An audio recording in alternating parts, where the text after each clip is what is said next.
Welcome, everybody, and thank you for coming out this early Saturday morning. First, I would like to thank Art Basel for inviting me to moderate today's conversation with collectors from the Asia-Pacific region. I would also like to thank our distinguished panelists, Marcel Crespo, Elaine and Quan.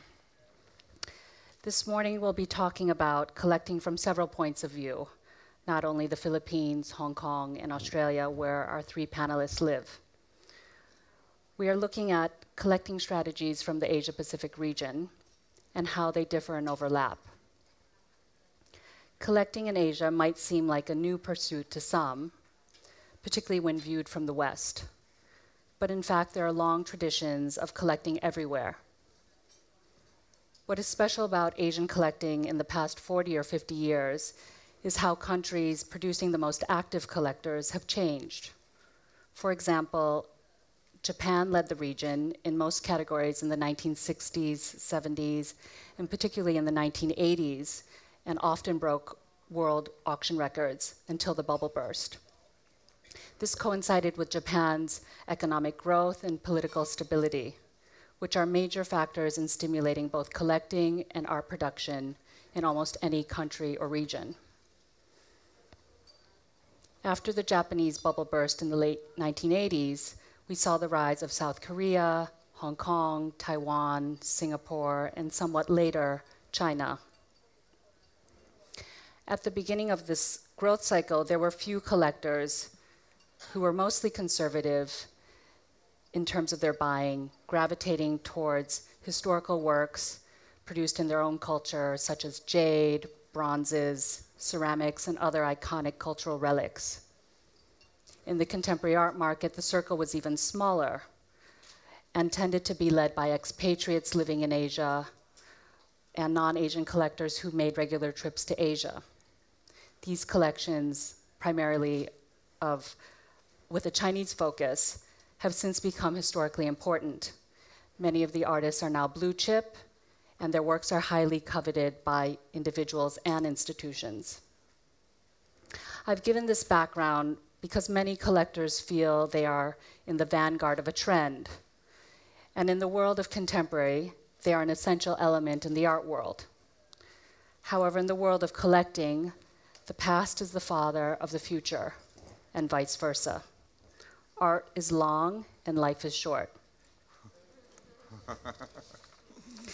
And on that note, I would like to introduce the three young pioneers who have joined us today to tell us about their own journeys in the world of art. Proceeding in alphabetical order, Mr. Marcel Crespo, who is looking at his iPhone. I gotta turn it off. I'm turning it off, actually. Is a self-described self-entrepreneur who is active in many industries, including computer distribution, newspapers, outsourcing, telecoms, gaming, and hospitality. He's an active collector in Manila, whose collection includes both international Western art as well as contemporary art from the Philippines. He's a patron of Ateneo Art Gallery, widely considered the first museum of modern contemporary art in the Philippines. He is also instrumental in the Ateneo Art Award grant, which sends Philippine artists on artist residencies in the US, Australia, Europe, and Singapore. Mr. Alan Lau is a partner at McKinsey and the Greater China head of telecom, media, and technology practice. He worked at Citibank London in the investment banking division and graduated from Oxford with a master's degree in engineering. Mr. Lau is an active collector in Hong Kong and sits on the board of the nonprofit art space Parasite. He also sits on Tate Museum's Asia Pacific Acquisitions Committee. Dr. Dick Quan is a founding director of Holdsworth House Medical Practice in Sydney. He is a prominent art collector and has sat on many boards, such as the Art Gallery Society of New South Wales, the START Committee of the Museum of Contemporary Art in Australia, and currently serves as a board member of the Sydney's Museum of Contemporary Art, the Director's Circle of the Art Gallery of South Australia, and Art Month Sydney. Now I would like to invite each of you to talk about how you began collecting, how you got where you are today, and perhaps to describe your own taste in art. Okay. I've been collecting with the focus, I think, for 8 years now. But my journey really started about 18 years ago. And I was in my early 20s at that point, and I had bought my first home, and I was I felt the house felt cold. There was not enough life in it. Something was missing, and I think that's when I decided I wanted to buy art and have art in my life. I wouldn't call myself a collector at that point. I was still very young. And so I had a friend arrange a studio visit in New York. I was living in Miami at that time, so I flew to New York. I met with this artist. His name is Dan Witz, and wonderful artist, wonderful street artist. I went there. I loved everything I saw. And it was kind of funny because I'm sitting there and I'm looking at all this beautiful art, and I realized I couldn't afford anything. So I was there for 2 hours, and I'm feeling kind of embarrassed, wasting his time, kind of depressed because I really wanted to get something at the same time, and so I didn't know what to do. And this big burly cat runs in the studio. And just makes a complete mess, just going crazy. And I could tell that the artist was quite upset with what was happening. And so I looked at him, and he looked at me. And I basically looked at him and told him, well, you know, I have 3 cats. So he said, really? I'll tell you what. If you take this cat from me, you could take any painting on this wall for $500. So basically, that was the day I went home with my first painting and a cat and my 4th cat.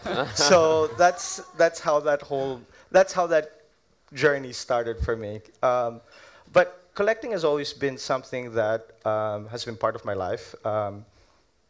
Even when I was younger, I would collect things like coins, stamps, audio equipment, even knives. So the transition to collecting art was somewhat seamless. It was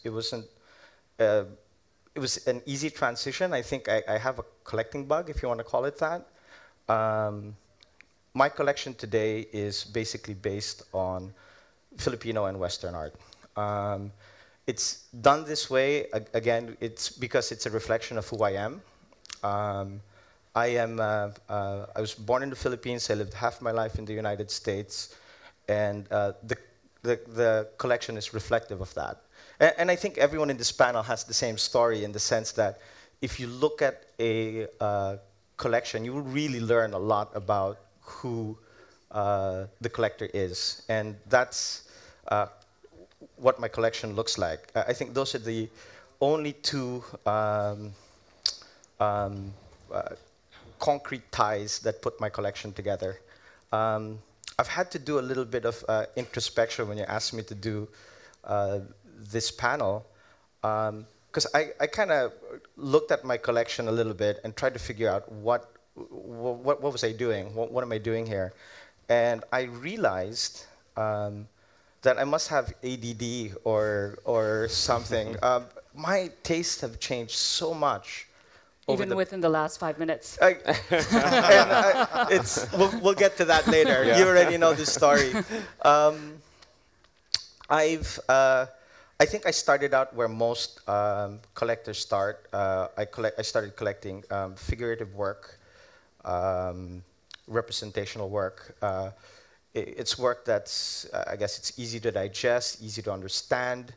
I was focusing on work that,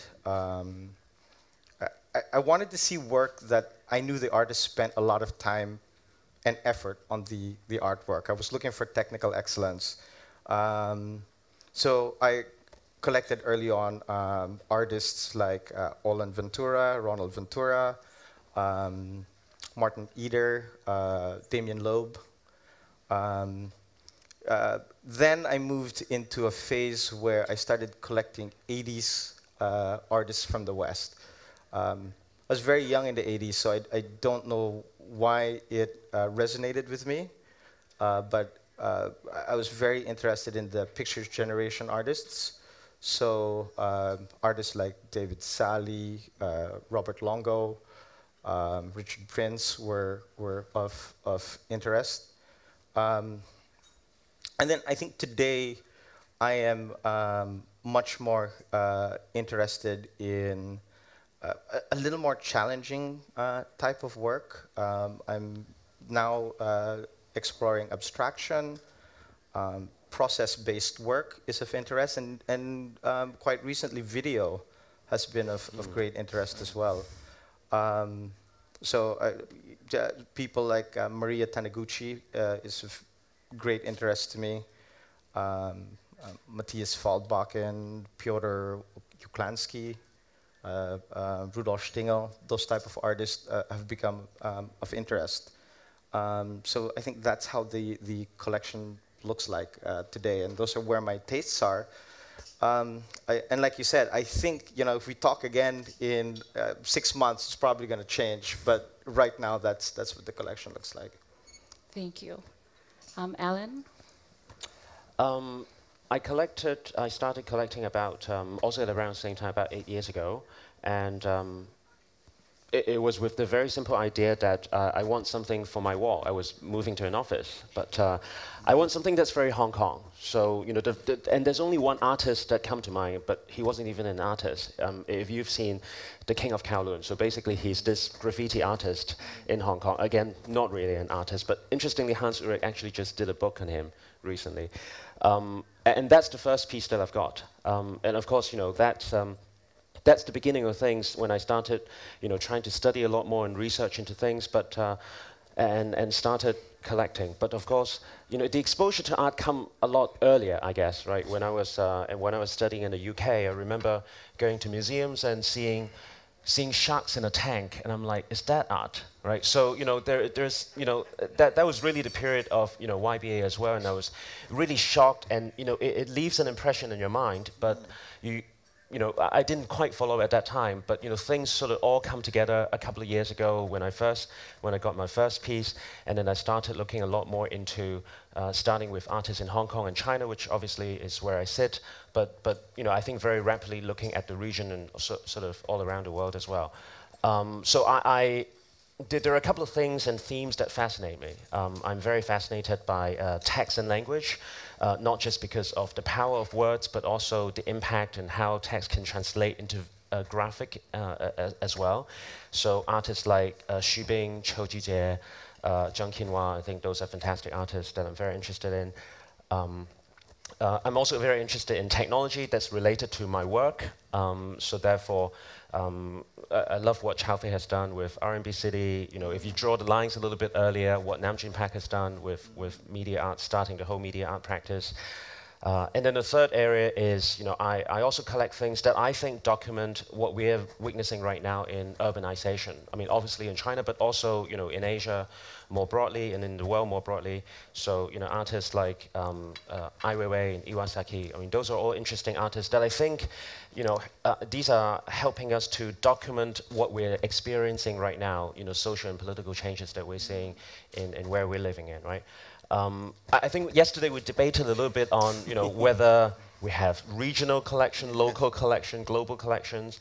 And I think one would, at least from my point of view, I think you always sit and stand in cultures that you started in. So, myself being in Hong Kong and having lived in Europe, And those are my starting point. And those are always things that I'm going to find the most interesting, right? But I've actually learned a lot from Tate and how they build their collection. I mean, Tate would never say that they are a UK institute, they're a global institution, they want to have a global collection. But they always stand in London, and they look at the world that way, right? And I think that's very much how I thought about my collection as well, which is I'll always sit in Hong Kong and China, but you know, I'll look at the world that way, and you know, I'll find the pieces that connect to the couple of themes that I mentioned. Great. And I must say that I was genetically bred to collect art. I come from a family of completely mad collectors, and as a kid I started off collecting stamps and coins like myself, but very soon the disease took over, and what had happened was when I turned 21 my father bought me an Edo period Japanese print, and then after that I began to go to university and met a lot of young artists who are now very prominent artists in Australia like Lindy Lee, and then I went to university. When I finished, I went to Italy to study. And whilst I was in Italy, one of my best friends now, his father loaned a work to the Venice Biennale, to an exhibition that changed my life at the Palazzo Grassi, which was called Futurisms. And at Futurisms, I had an awakening. I decided I was going to be an art collector, and like his father, I wanted the best. And of course, I knew this was an impossible task. As early in my life, I'd seen an Andy Warhol and decided that was what I wanted. But he died, and so I couldn't afford the works anymore. And as a result, I started my journey. And of course, when you live in Australia, a very regional place that most people probably haven't been to, except the Australians, I collected Australian art, and they were wonderful. But now, after being to a Biennale, I decided I wanted to collect Biennales. So I went around to my Biennales, and in, I think, 1997, I met Mariko Mori, who was just this gorgeous apparition. And at that moment, when I saw the work that she showed at the Danish Pavilion, I think it was Nirvana, I thought, that's what I want, new media. I want the things for the future. So what my collection is about what I think is cultural and international relevance and resonance.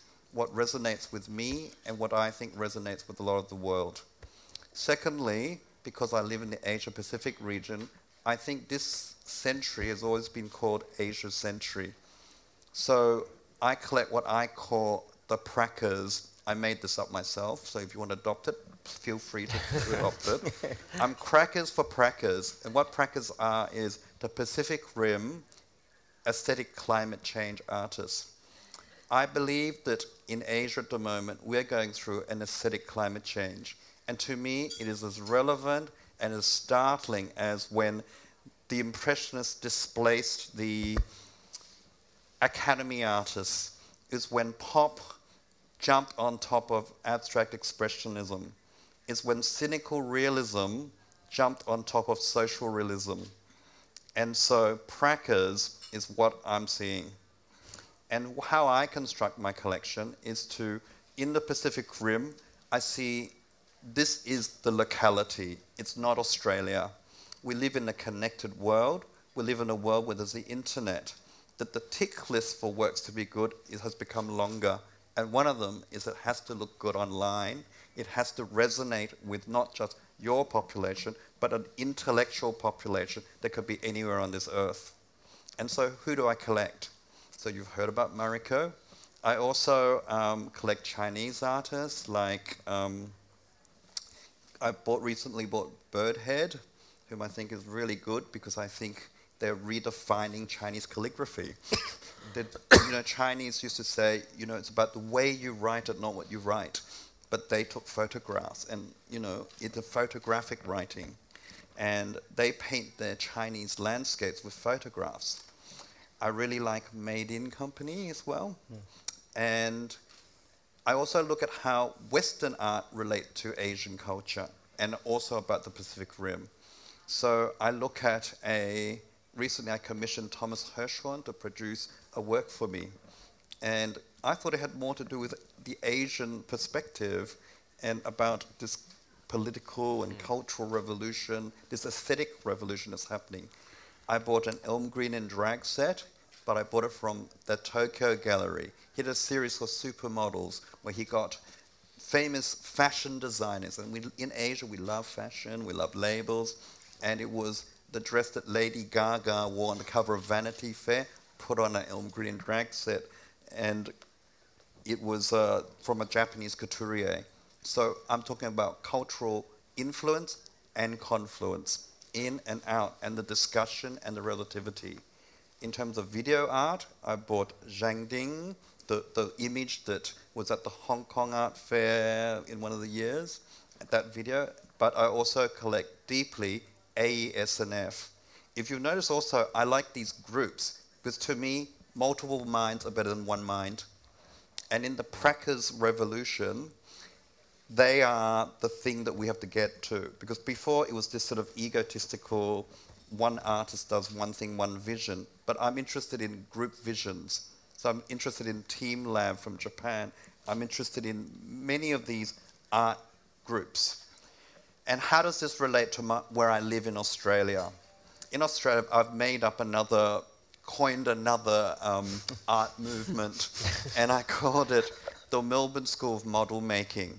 These are the Ron Muicks. These are Patricia Piccinini. These are, and there are artists also not living in Sydney who are important in this movement, like Alex Seaton, and to me, Kate Rode. And to me, these are very important artists, because if you look at their aesthetic, it is Western-based, but for instance, Kate Rode, whom I love, does these fluffy imaginary animals. They relate more to Japanese comics, but she puts them in these Baroque cabinets which relate to Eastern, but she does it in the garish colors that we so associate with, you know, the neon lights of Hong Kong. So these are my current collecting streams. And recently, I've been very impressed by Indonesia, because I think good art always comes from struggle. It's not like the industrial production that some artists can do, and I'm not saying that's a bad thing, but I am interested in the moment when the art changes, the moment the art becomes socially and culturally relevant to more people. And therefore, at the moment, the post-Reformasi artists of Indonesia, I think, fit into this Prakas model. Thank you. This actually relates to what you've just said, and a question that I'd like to direct to you, Dick, which is, given the influence on the internet, given the influence of the internet on globalization, transparency, yet the impersonalization of art information and trading, do collectors still have a responsibility to the society in which they live in? I think it's a very important thing, because I always believe I don't ever own a work of art. I buy it because I think that it should be given to the next generation or to someone else, because I see value in it. And this is, again, the relevance and the resonance.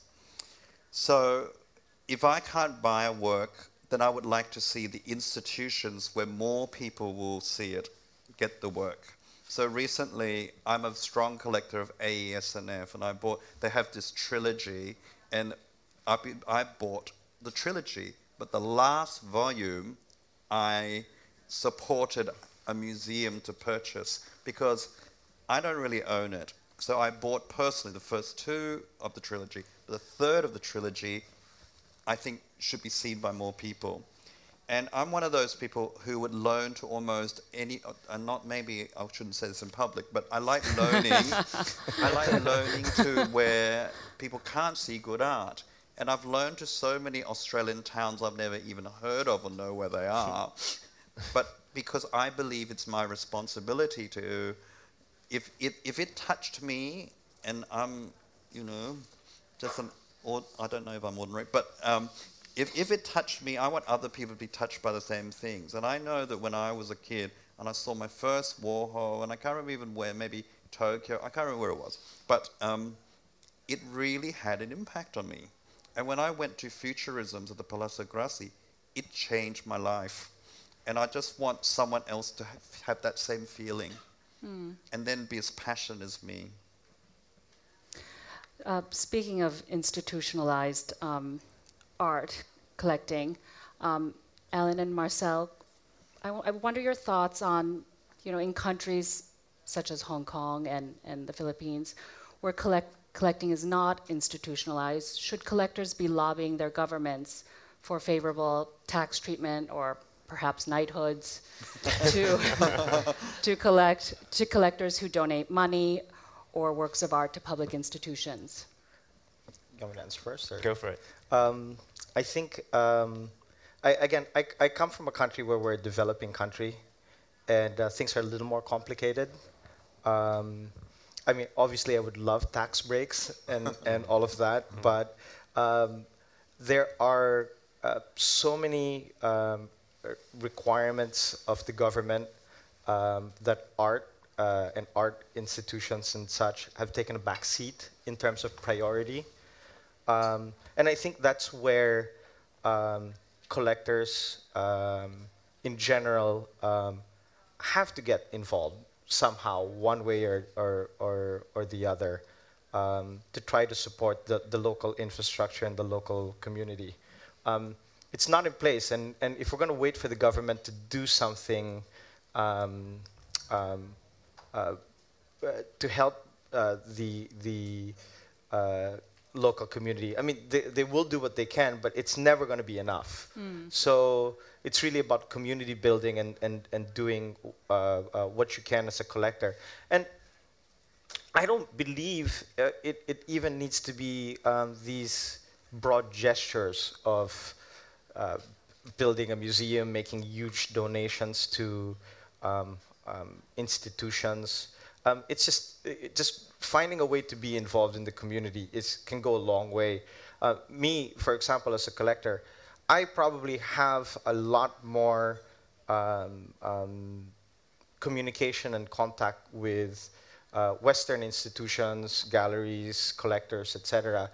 And I always invite people to come to the Philippines to see what's there, see the art community there, try to build dialogues between institutions, artists, and such to the West or the region. Simple things can go very, very far. I once introduced an artist to a gallery, something as simple as that. We had lunch, we introduced them, and 6 months later, the artist had a show in New York.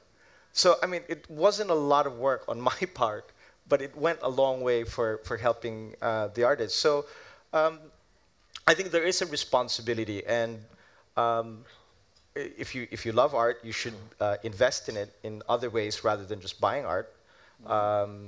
But I think a lot of people have these grand ideas of what being part of the community is, and I don't think it's about that.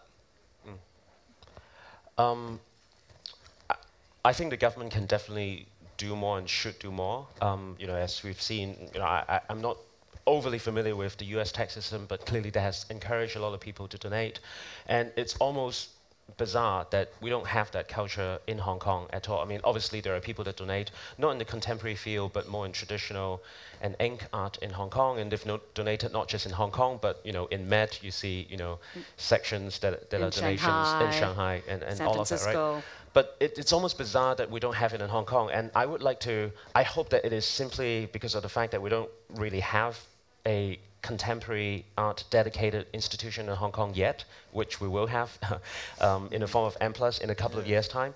So hopefully that really is a catalyst to draw people out, because I do think, obviously they have their own budget, and I know the team is looking very actively to build their own acquisition as well. But I think there are a lot of people that have actually collected for a much longer time, and I think it would be great if they can contribute to society and make part of the collection open to public, because I very much agree with you that I think a lot of a lot of art need to be seen and appreciated by others, and I think only institution can do that. I mean, obviously there are a lot of private museums that are opening, especially in China. We're seeing a lot of that, but what a public institution can do is definitely different, right?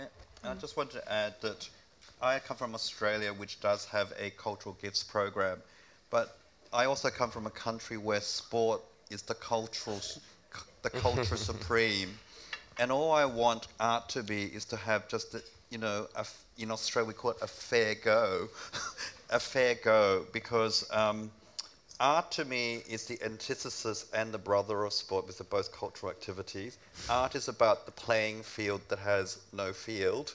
Art is the most interesting off the field and on the sideline. And art, it has no rules, whereas sport is about the rules and who scores to win. In art, there are no winners. It's who has the most cultural relevance. And on the point of giving, I think as a supporter of the arts, you give back. So art has given you an incredible pleasure, and you can pay for education, but you can also give to the cultural infrastructure of your community.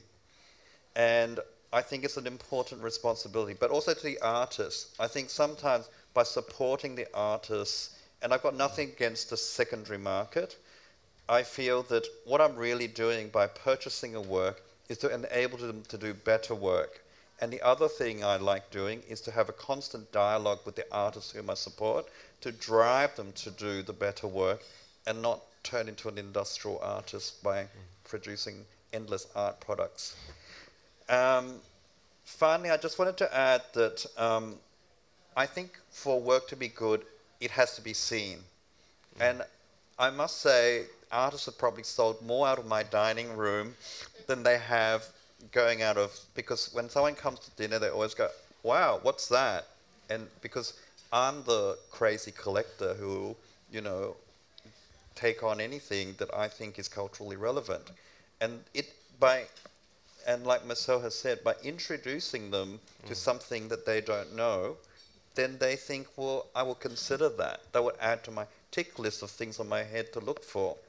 And as I said, the more difficult thing at the moment is that I think that in Asia, there's a different aesthetic to the West. There's what I call the aesthetic climate change. So for many of my European friends, they're not familiar with the language or the coloration or the busyness of many of these artists from Asia whom I collect. And it's also part of my responsibility to inform them what I see in it and articulate those things. So within this aesthetic climate change we're going through, I feel we've got great opportunities, and I think art fairs are another place where this can take place. Because in the art fairs, I could meet people who like Marcel and Elaine and hundreds and thousands of collectors are all converging in one spot. And through those chance meetings in art fairs and biennales, I've learned much more than spending endless nights surfing the internet for images. And one more thing I do now.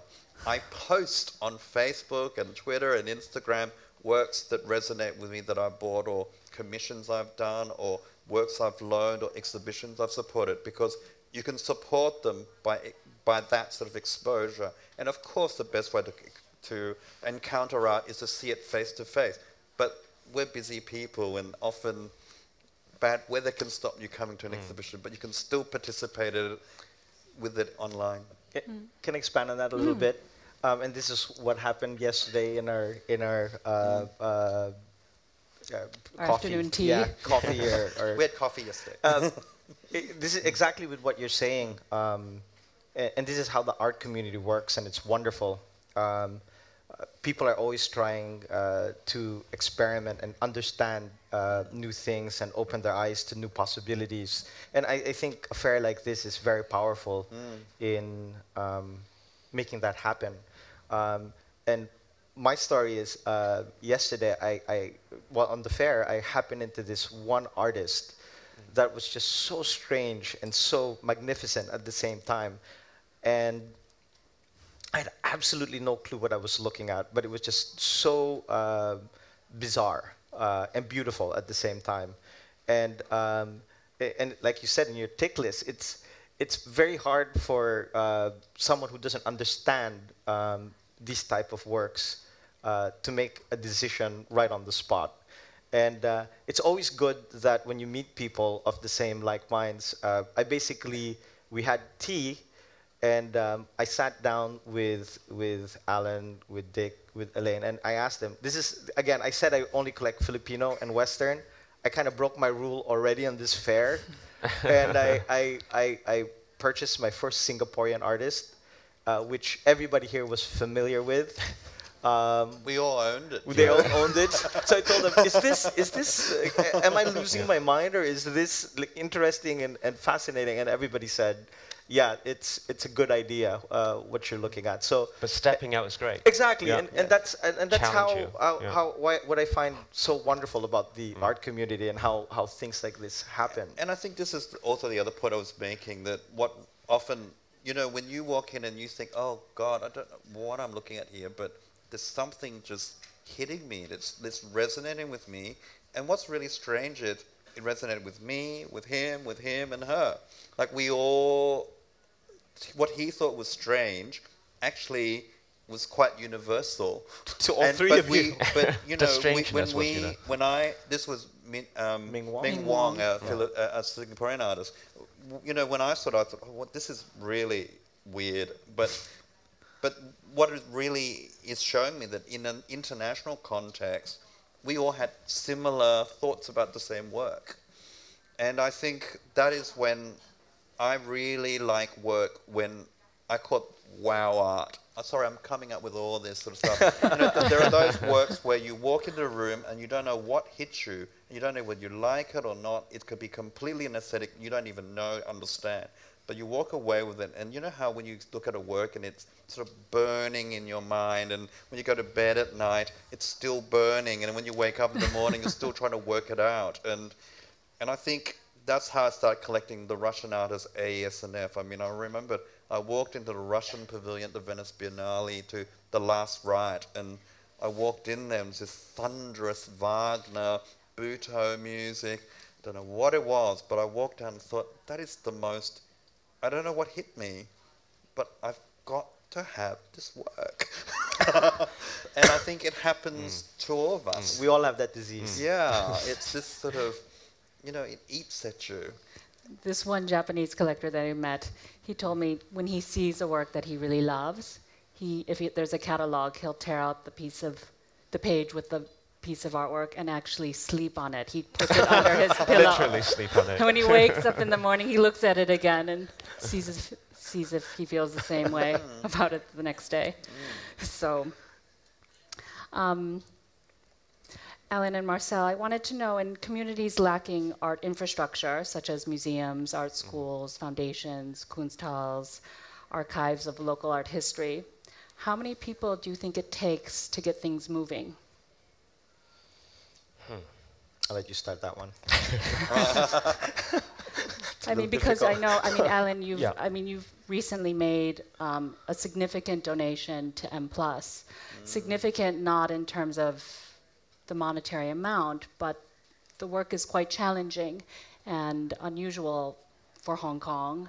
And I know that you make similar efforts for Parasite and even individual artists. So I assume you also talk to friends and, Sure. and are part of this community. Yeah. So maybe two parts to that question. The first is, does it take a lot of people to get an infrastructure going? I wouldn't have thought so. I actually saw Warren and in the stage, and he started Parasite, and I think when he started Parasite 15 years ago, it's a couple of artists coming together. It was an art collective. One of the founding artists. It was a very important. It grew to be a very important institution in Hong Kong that I'm very privileged to be part of right now. So I don't think it takes a lot of people nor resources to get something going, and you can't wait for, well, actually we talk a little bit about the government needing to help, but I don't think you can wait for the government to help, and I think you're seeing, very similar activities happening all around the world, so I think people should just take charge and, run with it and get something going, right? So I think it doesn't need to have a lot of people involved. But your friends outside the art world, for instance, do they ever question what it is you're doing? Yeah, actually, for the longest time, I described to people that they asked, what do you collect? I said, I collect strange things. So, you know, obviously, I think, you know, what I described were the less strange ones, but, you know, I've collected like a day of an artist. So if you're familiar with Tosa Pak, who represented Hong Kong two editions ago at Venice Biennale, it was not an object. You don't know what you've collected, and he's going to act it out with you. Tino Segel is the classic anti-object. Yeah, maybe you can In describe fact, the work. I haven't even seen You've the never work. seen it. So, you know, I've met him, you know, a couple of times, you know, seen him and his work at Documenta. Maybe you could and describe also, the work that you... Sure, sure. So have met him at Documenta and seen him at the Tate, you know, always love his works. And the work that I've donated to M+ is called Guards Kissing. And so, you know, when I met him, you know, I was very determined. I just always loved his work. I was very determined to say, you know, I want that. I want to collect a piece, right? And then, you know, we went to quite a bit of dialogue. And then I feel that actually it doesn't really make sense for me to own it because, you know, Tino's work, unlike probably any other work where you can see in a catalog, as you know, is not allowed to be photographed or videoed. So if you haven't seen it, you haven't seen it. You have no idea what it is, just like what we're talking about. You'll never see it on the internet. Exactly, you won't see it on the internet, Unless right? it's bootleg. Right, so I think that's really the kind of art that, you know, makes it even more important to be in an institution, to be presented by an institution. So instead of trying to, you know, put it into part of my collection, I started asking the M+ people to say, would you want that to be in M+?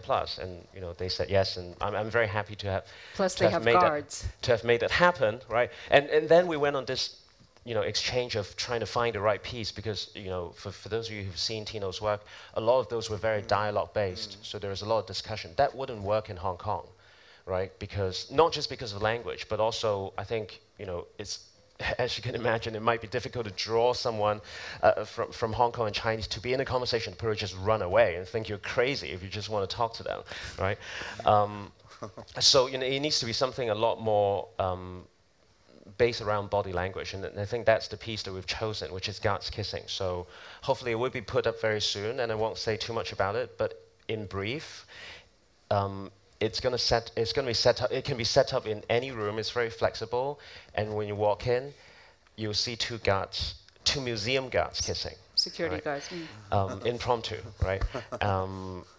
And, you know, it could be a man and a female guard, it could be two men, it could be two women, and I think it challenges so many things, right? It challenges what is art, you know, how people would react to an intimate act, how Chinese, Asian audience would react to such an intimate act. There is a lot of talk about, you know, gay and lesbian issues in Hong Kong recently, how people would react if there were two men and two women, you know, acting out. So, you know, I think it's just challenging in so many ways, and, you know, I think so, you know, that hopefully it's going to give M+ also a different way of, you know, building a collection and thinking about sort of anti-objects like that as well, right? Okay, so the question was about institutions and how... or countries which lack infrastructure. How many people it will take? Well, obviously you want as many people as you can get, but it really just takes one. And again, my point is that everybody can contribute in no matter how small a way, whether it's time, whether it's money, effort. The Philippines, we have a sorely insufficient infrastructure, and as we said again, the government is it's not going to come to save the day. And I don't know if one single collector is going to change that, because that never happens. It really has to be the community coming together as a group and pitching in, doing whatever, again, small gesture that they can make to help build that community. And quite frankly, in the Philippines, I'm beginning to see, I think contemporary art has gotten into the conscience of a lot more people over the past few years than, let's say, the past 10, maybe the past 2 or 3 years. The activity of, I've seen a lot of changes in people really actually coming together and really trying to support the local institutions, which is a nice change. It's becoming more visible, but it's all part of the growing process. I think who knows what will look like in 20 years. I'm sure we'll be a lot more cohesive and mature at that point. I think as long, and it's good too, because I'm seeing that my generation of Filipinos are getting much more involved in contemporary art. So I think I'm hoping that my generation becomes more active than maybe the generations of past. So I'm hopeful, but I will always say that it only really takes one person, and that every individual has to really pitch in to really build the community.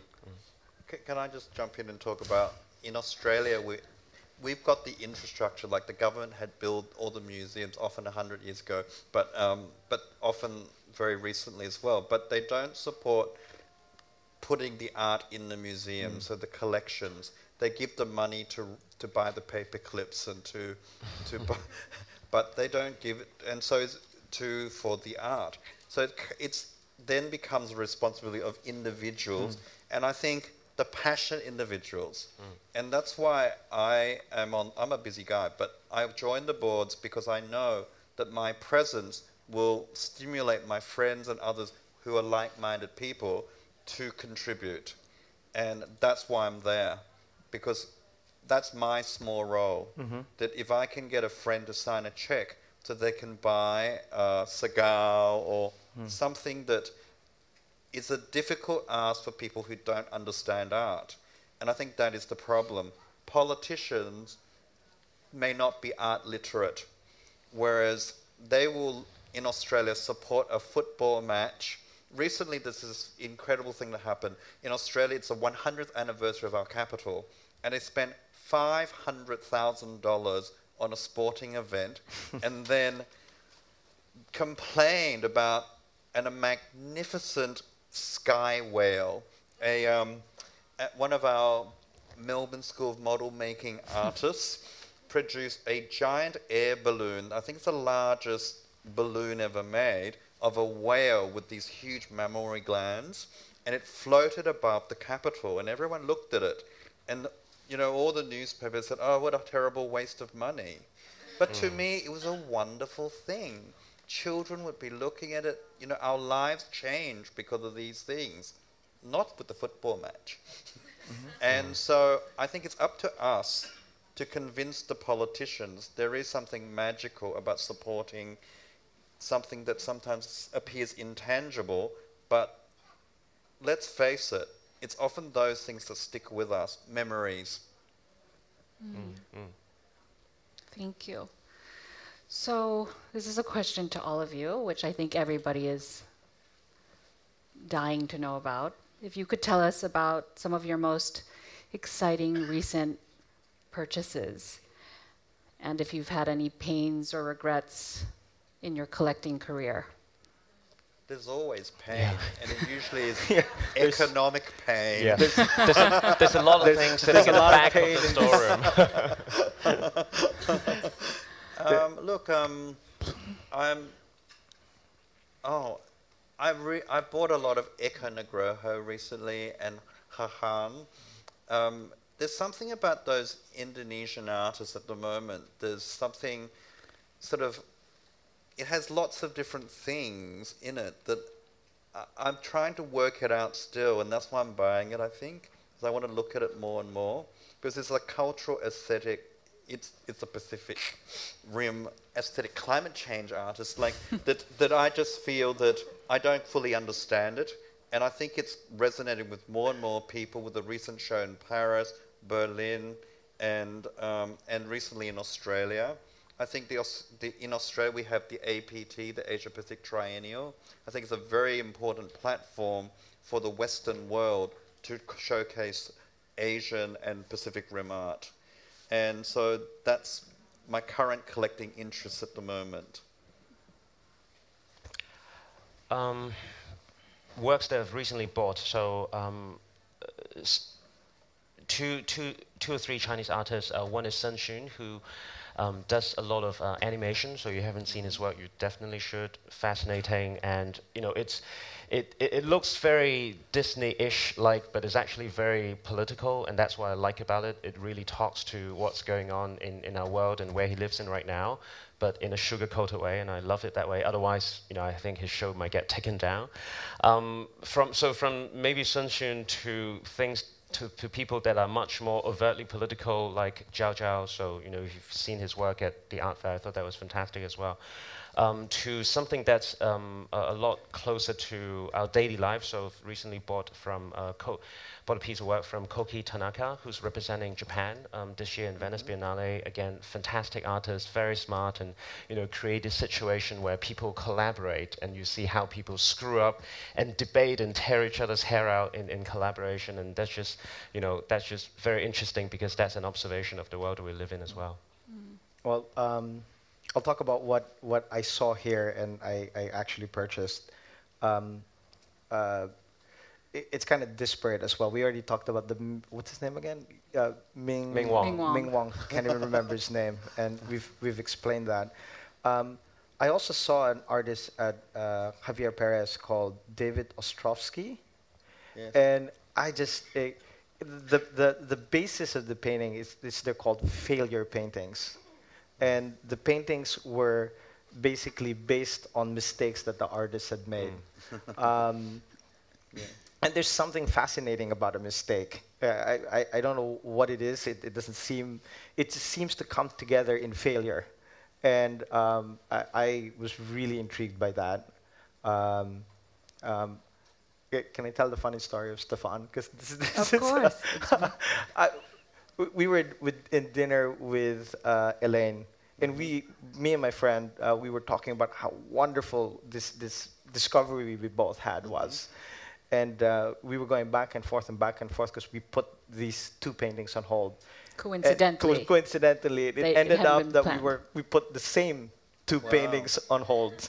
So we were like, oh my God, what are we gonna do about this? Because we both wanted both of them, And we're still friends. and we're still friends.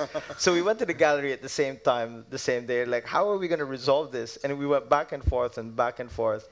And we basically ended up flipping a coin to see who would get which one.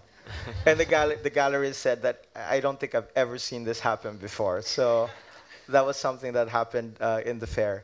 And another artist that I bought recently here is an artist called Svenja Deiniger at Boski. Actually bought it before the fair opened. And fantastic abstraction.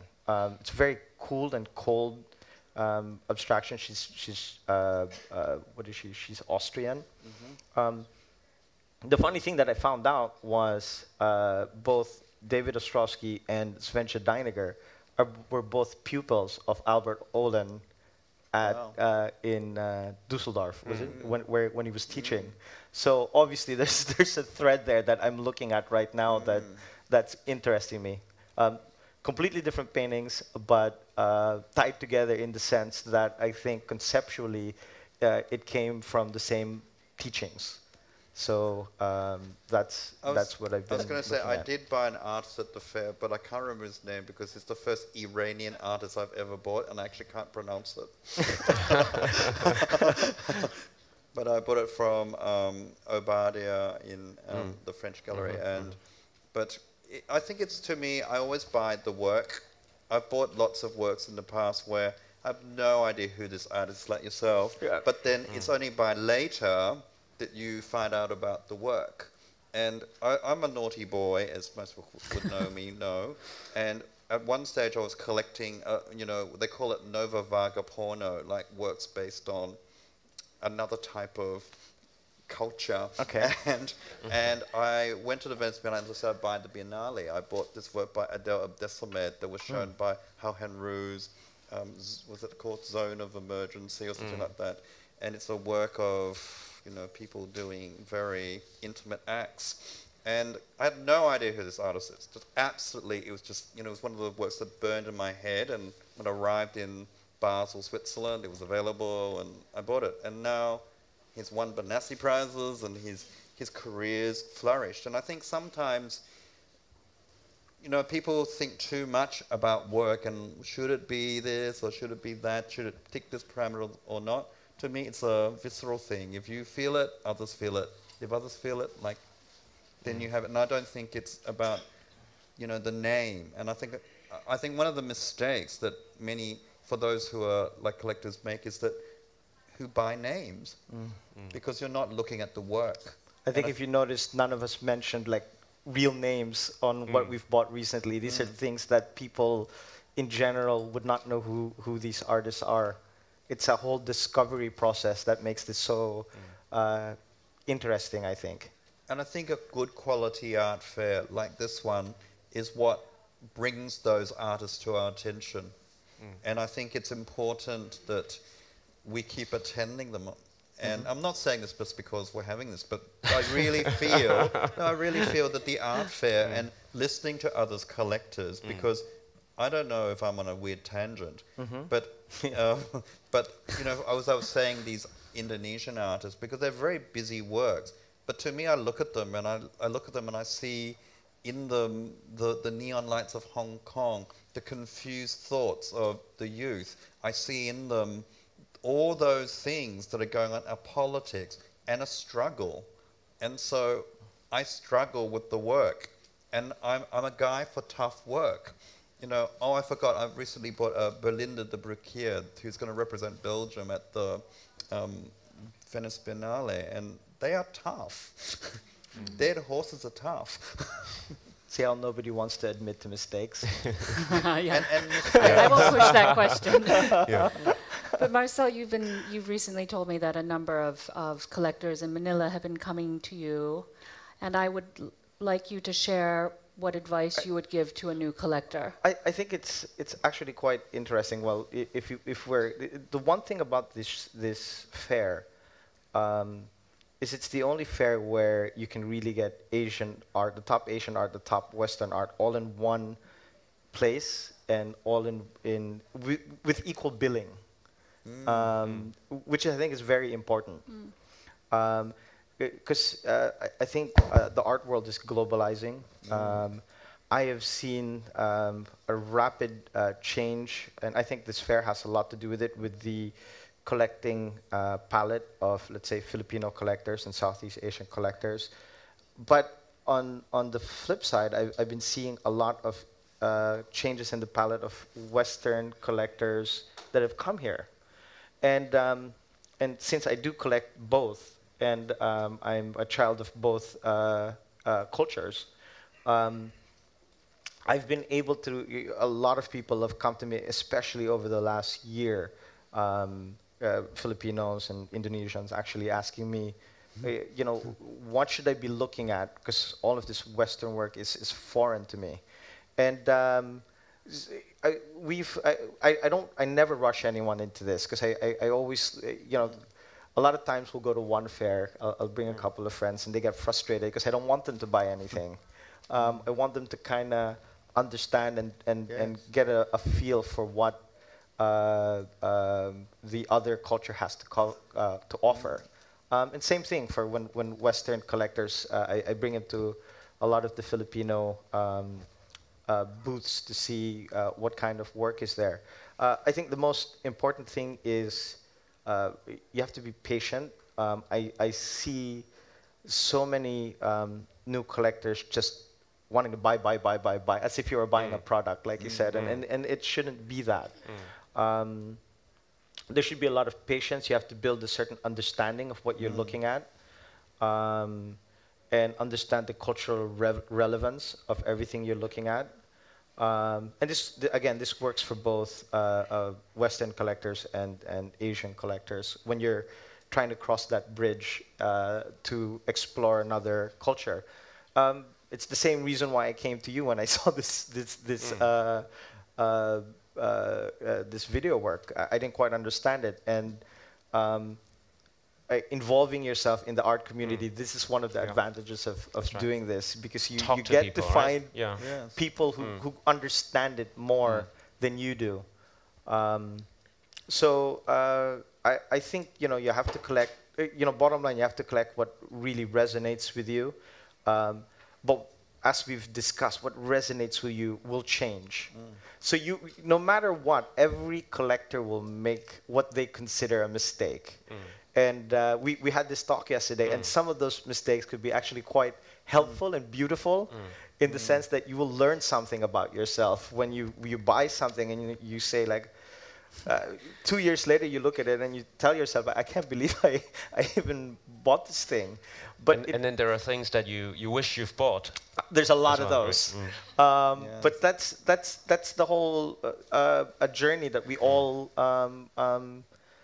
go through. So the mistakes are, and this was Dick's quote, it's quite beautiful to have these mistakes. I always say to people, I'm far more informed by my errors than my successes, because the successes everyone can see. But to me, I don't even think they're like an error. To me, it's like, sometimes you have a bad day, like a bad hair day, and then you want to know, part of me has bad hair days, part of me has, I'm not a perfect thing, I don't even want to be. In fact, the imperfection is sometimes what I like in works. And so I think we need this sort of balance, or what I sometimes call the perfect imbalance. Like, they're all disparate, but you need them to give you, to know what a good work is, you have to see some pretty bad ones. Alan, because I'm fascinated by some of the things that you've acquired, especially as an engineer who is a consultant. I wanted to know if you could live with any 3 works in the entire world that are not already in your collection. What might they be? That is not currently in my collection. Of course. Wow, that's a very difficult question.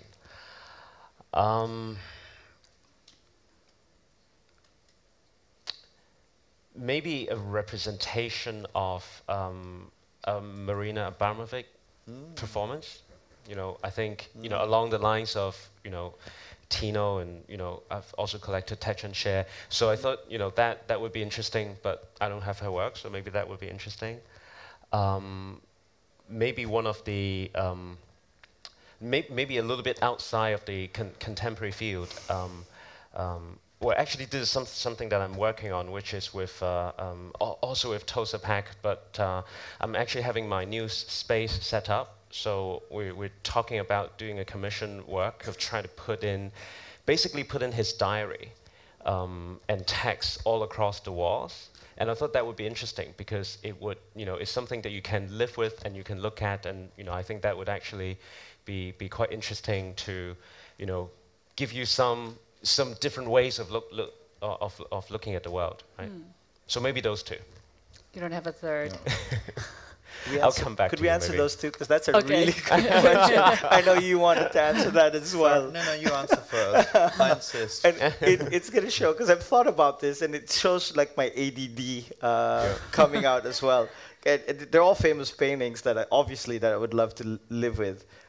It would be an Ad Reinhardt black painting. Yeah. I would just love to have one of those. Guernica. I would love to have that. And The Sinking of the Medusa by Jericho. Those would be my 3 paintings, and they're just so completely different, but that's what I would like to live with. I think I'd want Michael Jackson with Bubbles by Jeff Koons. Okay. Like I've always wanted that and just couldn't afford it. And I don't think you can get one now.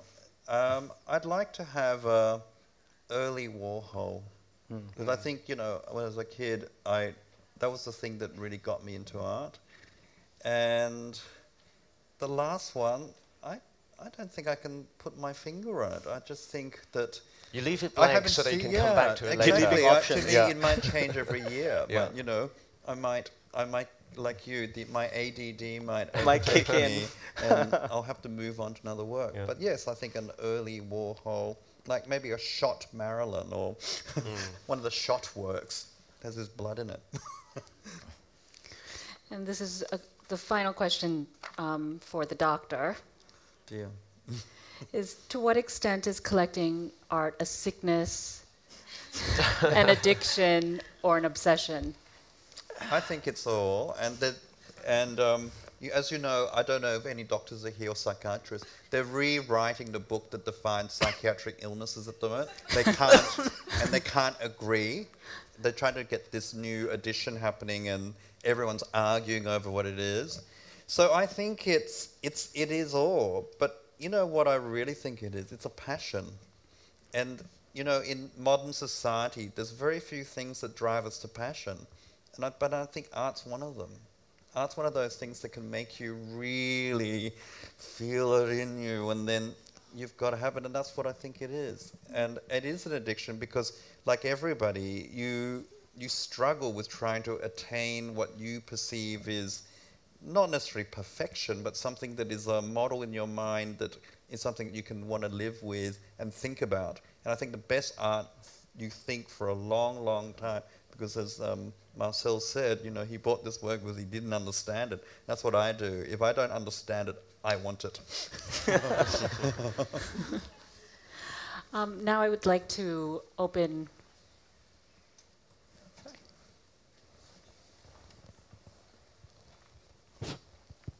Okay, as a board certified psychiatrist, according to your performance just now, no addiction, no ADD. Actually, thank you very much to the man and Elaine for the great panel discussion. I think in that you demonstrate that as art lovers, what you do actually is much more than a collector, but much more, which may be sometimes interesting, meaningful, and intriguing, painful sometimes. But I think that's great for us. But I would like to come back to the basic idea of collector, because I noticed that even the idea of a collector could vary a lot. Like Dick, it is a born collector with a rich family history, but for Elaine and Marcel, probably just start with a blank wall. And Marcel even humbly saying that you cannot call yourself seriously a collector now. So I would like to hear more your like comment or suggestion for people who are at the beginning of their journey, like owning or collecting the artwork. I think that would be very helpful for people at the stage. Thank you. I'll stand to that. I don't know how to quite answer, because I think, as I said, it's about your passion. So to me, is to look at a lot of work, decide what you like, ignore the name, ignore the gallery, and you look at lots of work and see the work that you feel you want to pass on to future generations, not just at this time, what you think will describe this time. And I think that I didn't say this. I also like collecting works. I think the cultural relevance and resonance I was talking about is it marks a time. So that's why I'm into this sort of Pacific Rim aesthetic climate change, because I think it's marking a time. It's marking Asia's role in this millennium. And that's what I'm trying to represent, my collection. I think after you buy a few pieces, you'll realize, and we discussed this, you're really going to see a lot of yourself. It's no accident. It always happens. As Alan was saying, he's in telecoms and technology, and that's why he collects that. So your interest will come out, and you will see that as you go through this process. I think similar to what Dick said, you know, go do a lot of homework and research, go speak to curators, gallerists, but at the end of the day, I mean, don't just listen to them, because, you know, as you can imagine, people in the arts field are all very opinionated, and you can almost be sure that any artist will have people saying they're great and they're horrible. So you just can't listen to people, listen to yourself. Yes. And I think, you know, you're going to end up collecting things that, you know, sort of speak your own story. You might surprise yourself, actually. And you get to know yourself better. I always say I buy lots of works where I don't understand it, or it's an aesthetic that I don't even share.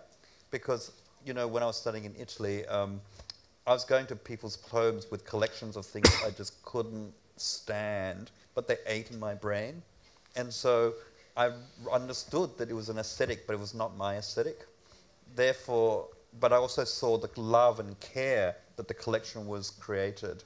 And so I think you should think about what you love and care about, because when you love and care about it, other people will see it.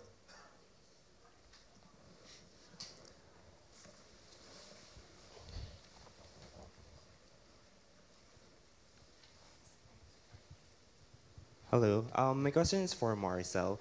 Could you tell us something about the possible trajectory of the process of collecting and art patronage, say in Manila or in other new centers, and its possible role into the writing, I guess, of, say, art history or something? Well, I'm confused. The possible The trajectory possible for trajectory art patronage? of art patronage and collecting in, say, to be more specific, in Manila, because I believe like in Manila there's still nuances of conservatism, or say there's still. So could you tell us something about Right, that in right. terms of contemporary art? Right. I think generally, if we're talking about collecting in Manila, I guess we're new in terms of a global sense of being noticed, and I think maybe the exchange with the rest of the world is not there yet. But I do see it happening, and art's very conservative right now. But for example, I think this is one of the reasons why I've supported the Ateneo Art Gallery with the Ateneo Art Awards. One of the reasons I saw that as a problem and I got involved was I felt that exposure of a lot of our artists were not, there was not enough exposure. We were quite isolated. So I felt several years ago that maybe if I could support a residency program that takes artists outside the country and get them involved with the world community of art, they would bring something back. And it has shown progress. We are in our 10th year of the Ateneo Art Awards. And it's been a highly prestigious and successful award. It's a great barometer of what Philippine artists today. If you open up auction catalog and Southeast Asian auction catalog, you will find most of those artists have been through the Ateneo Art Award either as a winner, as a nominee, or a finalist. So I think things like that hopefully will start changing the outlook and how, as you said, and I agree with you that the art in the Philippines is somewhat conservative. But we've got artists right now like Poklong and artists like Maria that are really pushing the boundaries. One of our first artists, Maria Taniguchi, is going to be represented in the next Art Basel in Switzerland. She will be the actually first Filipino to be shown there. So we're moving forward, basically, in that sense. I congratulate all three of you. It was a brilliant speech. My name is John Gow, and my wife and I principally collect commissioned sculpture in New Zealand. Oh, right. And two things. I invite each of you to come down to the Auckland Art Fair, which is in August this year. I'm coming. But my question, I'm actually going to be there as well. Yeah, I'm coming too. We'll plan a trip. but my question is, can you share with us how you have done any editing or selling of parts of your collection, if at all? Oh, that's a tough one. Look, okay.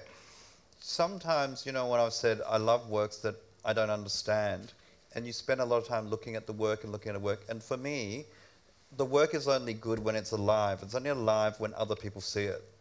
And so there are some works, you know, when you've got, I'm sure of us got like 10 piled deep in a room or in the storeroom, and then, you know, like someone at Christie's rings you up because they're, and that's no good for the artist.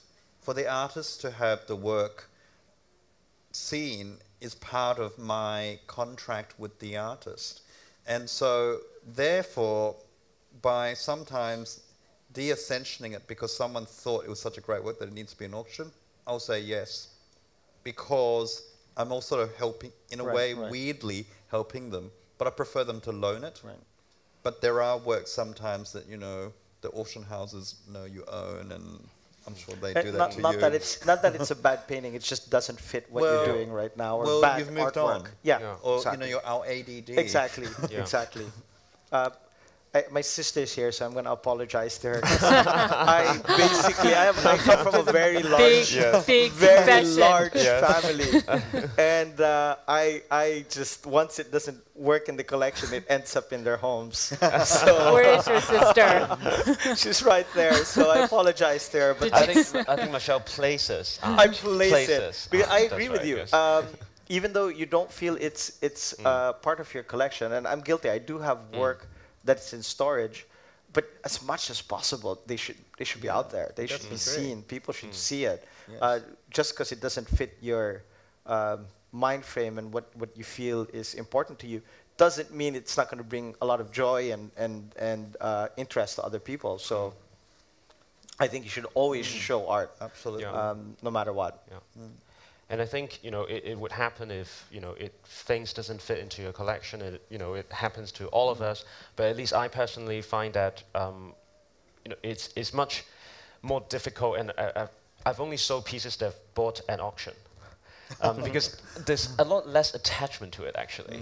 Strangely enough, and I think if you buy from the gallery or an artist, you almost feel a moral obligation to keep it, even if it's in the storage. But if it's at an auction, if it came through that kind of platform, then that it sort of opens it up to that. I've only bought an auction once, and I didn't like the whole process. Experience. Yeah. Well, I don't. Sometimes there are gaps in our collection when you thought, should have bought that 20 years ago or something like that. Yeah. And then I would buy it because, when you become obsessive, you go, well, I don't have this period, so I need it, but it's past. And I'm one of those guys where if I've seen a really good work, it'll burn in my brain, I'll need it. Just go in a different direction. Yes. but the other thing is that, I think it's fantastic you commission artists, because I felt that sometimes when I do ask for commission, is when you push them to do the most interesting works. And because it's a dialogue between you and them, so part of you live in the work. And it's like having a child, you'll never sell it.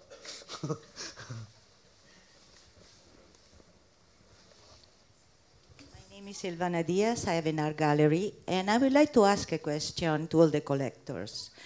If there is really so much passion in all the collectors, how happen in countries like the Philippines, Malaysia, and other countries that they are really not rich and the government doesn't have that much help? How happen the collectors when they're asked to help in bringing out Filipino art, like in fair like this? They are not helping at all. Okay, well, if specifically Philippines, I've actually been involved in 3 shows, 4 shows in New York, overseas, of Filipino artists. So I can't answer for all Filipino artists. We just had a Ronald Ventura show here at Parathon. That's fantastic. I was very active in putting that show together. You have to understand, it's still very difficult because the rest of the world still do not understand what we're about. We are in the infancy of Filipino art.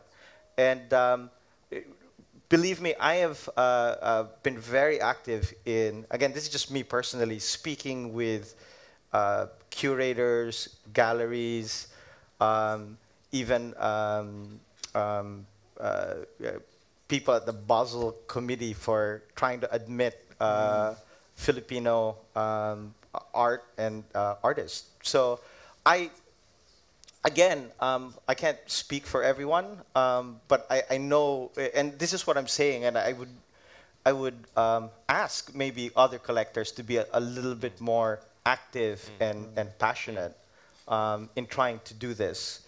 I think if we go back 5 years ago, there were no shows for Filipino artists outside our borders. And I think now, even as recently as last month, there was a show here in one of the major galleries in the world for Filipino artists. I think that's great progress for us. We have time for one more question.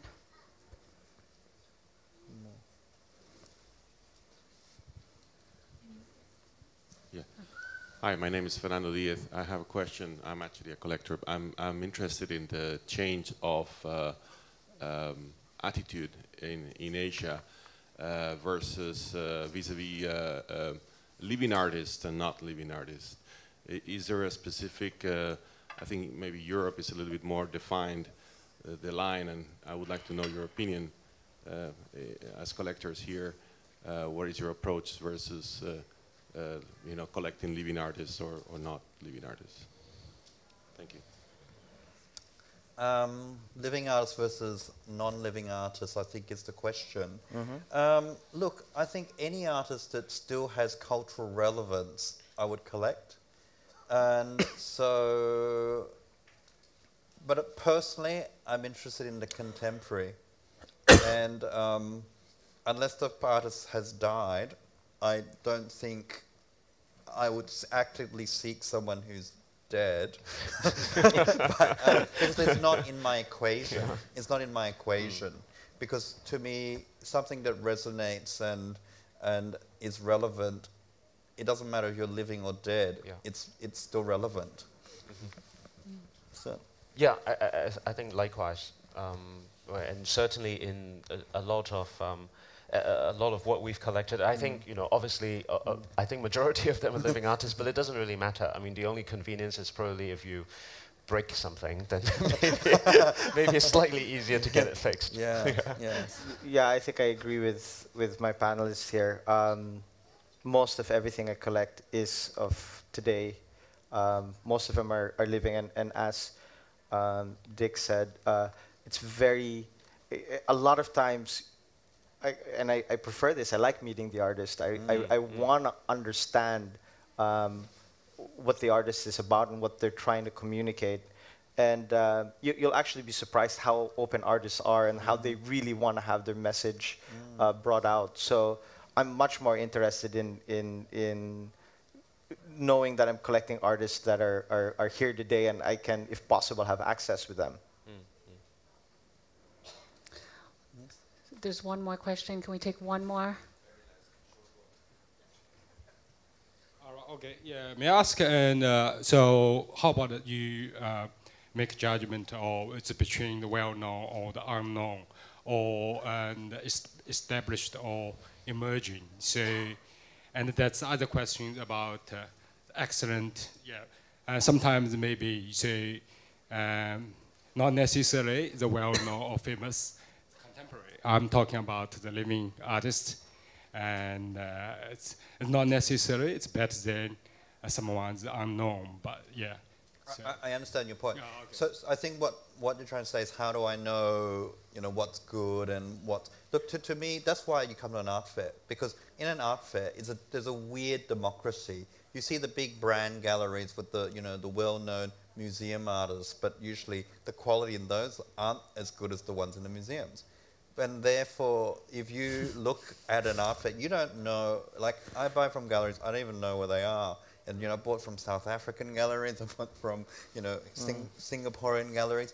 It's this weird democracy you only get in an art fair where you judge the work by the work and you don't, why block out who that person is? Because if you start looking at names or what curators have said, you'll miss the great treasures. And so often when you walk through an art fair, the first walking, you normally can see the brand, what I call the big brand artists. But when you walk through the second time, is you see the treasure. And it's the treasure I'm after. I think you just have to really look at as much art as you can. I think that's really the key, whether it's in a museum, in a gallery, in an art fair. And you will find that you will develop a taste and an interest, and it's all individual. One man's treasure is somebody else's trash. Yes. So it's something that it's very personal. But if you spend the time, if you put the effort in, it will enrich your life. It will change your life. Thank you all again for coming out this early Saturday rainy morning. I hope you all enjoy the rest of the fair. There are only 2 days left. And follow the advice of these three, or maybe not. No, you should follow the advice of these 3 ADD collectors. Thank you. Thank you. Thank you. Thank you.